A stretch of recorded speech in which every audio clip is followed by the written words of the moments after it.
Joining me live is Jason Falinski, the Liberal MP representing Mackellar on Sydney's northern beaches. Jason, from Manly through to Narrabeen, your area has been smashed from all reports. What are you hearing on the ground there today? Mate, we've got sandbagging happening at Terrey Hills and also at North Narrabeen, where Narrabeen Lagoon looks like it's almost certain to break its banks and flood surrounding areas. We've got reports of potential mudslides up on Bilgola Plateau, which will affect the road in and out of Avalon. And of course, widespread flooding on most of our roads from Pittwater Road through to Wakehurst Parkway, which has essentially been closed for the last week. So even Roseville Bridge has been cut off because it hasn't been able to drain the water in the centre. So pretty much we're isolated at the moment as far as things go. Yes, well, they joke that some on the northern beaches don't mind being isolated, Jason, but I better be serious about it. There's probably about 1 million people up there, isn't there? And what we're talking about is the prospect perhaps now for the next day or two at least that people can't access the rest of Sydney or the city of Sydney. Yeah, look, it's quite serious. Andrew, you're right. There are people from time to time who joke about wanting to be separated from the rest of Sydney, but not like this. And I think there are a lot of scared people up here who are just not sure if something happens, and God hopes something doesn't happen, that they won't be able to get to the sort of services they need. So I think I heard you earlier saying that the advice is to stay at home, don't travel unless you have to.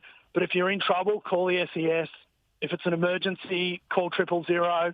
And, you know, the really important thing is that the federal and state government will have rescue packages at the end of this, so we can help people rebuild their lives and get back to normal as quickly as possible. So do you have, I know it's early on, but do you have any idea here how many homes might be affected? Are we talking thousands of homes could experience flood damage? Are there evacuation centres being set up? If there are, and you know, can you tell us where they are?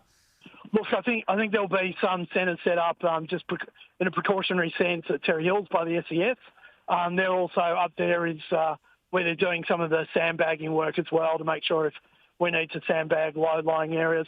I would be surprised if hundreds of homes are not flooded by early tomorrow morning, just simply with the tides and also with all the runoff coming down in the sort of national park down into the low-lying areas.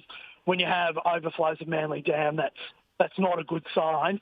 But look, everyone is doing what they need to do to make sure that loss of life is as minimal as possible and as much property can be saved as possible without having to get people reconstructed. But yeah, this is pretty bad. This is as bad as I've seen it, and I've lived on the beaches pretty much all my life, Andrew.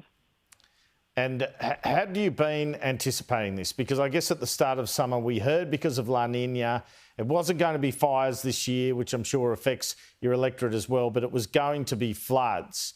Did you have fears about some of the low-lying areas in your electorate? Mate, we do, especially around the Narrabeen Lagoon area.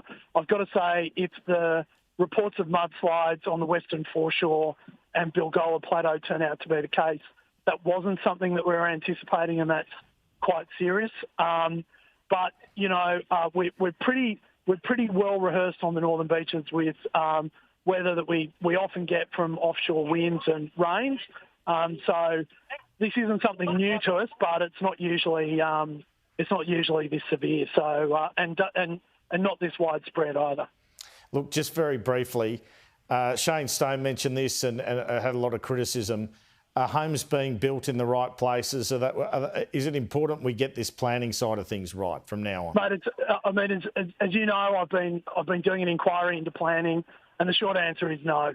And when houses are being built in low-lying areas, we're not taking the proper precautions we need to. Now is not the time or place to, go through finger pointing, but absolutely, levees need to be built. If people are going to build in floodplains, they need to build higher. All those sorts of things that have not been undertaken, frankly, by planning authorities, both local and state, is why when we have these events, it is unnecessarily disruptive. Having said that, I don't think there's anything that any of us would have anticipated about mudslides on Bilgola Plateau. So that's something that no matter how good your planning is, you're not going to be able to that's not going to have, you're not going to be able to lessen the impact of that. Jason Falinski, the member for Mackellar, thanks so much for your time this afternoon. Thanks, Andrew. Really appreciate it.